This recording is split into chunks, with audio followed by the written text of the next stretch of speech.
You.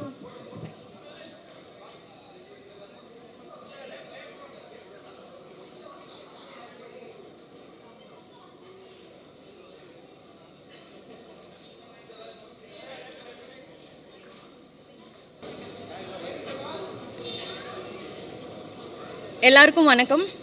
First time இத்தனை camera ஒரே இடத்துல பார்க்குறேன். நான் நடிச்சிட்டு தான் இருக்கேன், ஆனால் திஸ் இஸ் வெரி பிக். இது வந்து நான் நினச்சி கூட பார்க்காத ஒரு விஷயம். தலைவர் கூட நடிப்பேன்றது ரொம்ப ரொம்ப சந்தோஷமாக இருக்குது. I am truly blessed. இங்கே வந்த உங்கள் எல்லாருக்கும் ஒரு மிகப்பெரிய நன்றி. Thank you so much. தேங்க்ஸ்.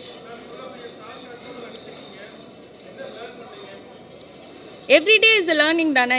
ஒவ்வொரு ஆள்கிட்ட இருந்து நான் ஆக்சுவலி அதை வந்து உள்ளே பேசணும்னு நினைக்கிறேன். I just want to save it up for later. Sorry, நான் இங்கே பேசணுமா? அப்புறம் அங்கே போய் எனக்கு மறந்துடும். நான் அங்கே போய் பேசுகிறேன். இல்லை, ரொம்ப சந்தோஷமாக இருக்குங்க. எல்லாருமே என்னை விட சீனியர் ஆக்டர்ஸ். எனக்கு அவங்க கூட சேர்ந்து இந்த மூவியில் நான் ஒரு பாட்டாக இருக்கிறதே எனக்கு ரொம்ப பெரிய விஷயமா தோணுது. ரொம்ப ரொம்ப ரொம்ப சந்தோஷம். எல்லாத்துக்குனையும் நான் இந்த படத்தில் நடித்தது எனக்கு ரொம்ப சந்தோஷம். தேங்க்யூ. தேங்க்ஸ். எல்லோரும் கண்டிப்பாக அக்டோபர் 10th படத்தை தியேட்டரில் பார்த்துருங்க. Thank you.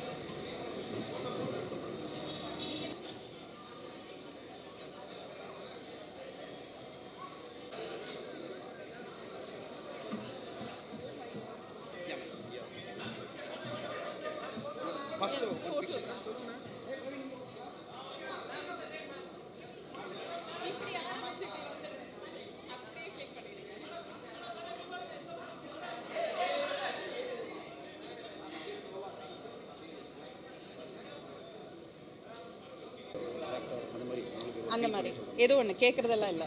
Nobody is asking anything. Okay. Wow, mike நிஜமாலும் ஒர்க் பண்ணுது. எல்லாருக்கும் வணக்கம். நான் அபிராமி. வேட்டையானோட audio launch. It is a mega event. Rajini சாரோட ஒரு another super duper hit movie ஆக போகுது.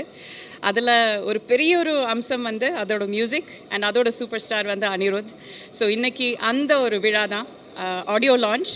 ஆல்ரெடி ஒரு பாட்டு வந்து வெளியில் வந்து வைரலாக ஓடிட்டுருக்கு. யார் ரீல் போட்டாலும் மனசிலாயோ தான் சொல்கிறாங்க. ஸோ அது மாதிரி நிறைய பாடல்கள் இருக்குது. Background score is come out amazing. இன்றைக்கி இந்த விழாவில் நானும் இங்கே வந்திருக்கேன். And I am so thrilled. இது ஒரு பெரிய பெரிய பெரிய மூவியாக இருக்க போகுது. அதுக்கு நீங்கள் ரெஸ்பான்சிபிளாக இருக்க போகிறீங்க. All of you definitely October 10th தியேட்டருக்கு வந்து சப்போர்ட் பண்ணுங்கள், என்ஜாய் பண்ணுங்கள். தேங்க்யூ. ஆமாம், உங்களுக்கு தெரியாததா டிஃப்ரென்ஸ்? நீங்கள் சொல்லுங்கள், உங்களுக்கு தோணுன டிஃப்ரென்ஸ் என்ன? ஆமாம், அது சொல்ல முடியாது. They have 2 different styles. அதை கம்பேர் பண்ண முடியாது. ரஜினி சாரோட ஸ்டைல் அவரோட தனி, அவர் போகிற வழி தனி வழி. கமல் சாரும் ஒரு வகையில் போனால் அதுவும் தனி வழியாக தான் போயிட்டுருப்பார். அவர் பாதையை தெளிச்சுட்டே போயிட்டுருப்பார். So it's very different to even compare. It was amazing. நான் அவரோட இவ்வளோ நேரம் உட்காந்து பேச முடிஞ்சது. இன்ஃபேக்ட் ஷூட்டிங்கு தவிர ஷார்ட்ஸுக்கு நடுவில் அவர் கூட உட்காந்து பேசினது தான் எனக்கு ரொம்ப ரொம்ப செரிஷ்டான மெமரிஸாக இருக்குது. கொஸ்டின்ஸ் கேட்டு அவர் தொல்லை பண்ணிகிட்டு இருந்தேன். Because I really wanted to know அவரோட மூளை எப்படி ஒர்க் பண்ணுதுன்ட்டு. Because is such a phenomenal human being. So அவர் கூட பிட்வீன் ஷார்ட்ஸ் செலவழிச்சது தான் எனக்கு பொக்கிஷமாக நான் வந்து சேவ் பண்ண மெமரிஸ் நிறைய இருக்குது. நான் ஷோவில் சொல்கிறேன், கேட்டுக்கோங்க. More photos? Done? Thank you.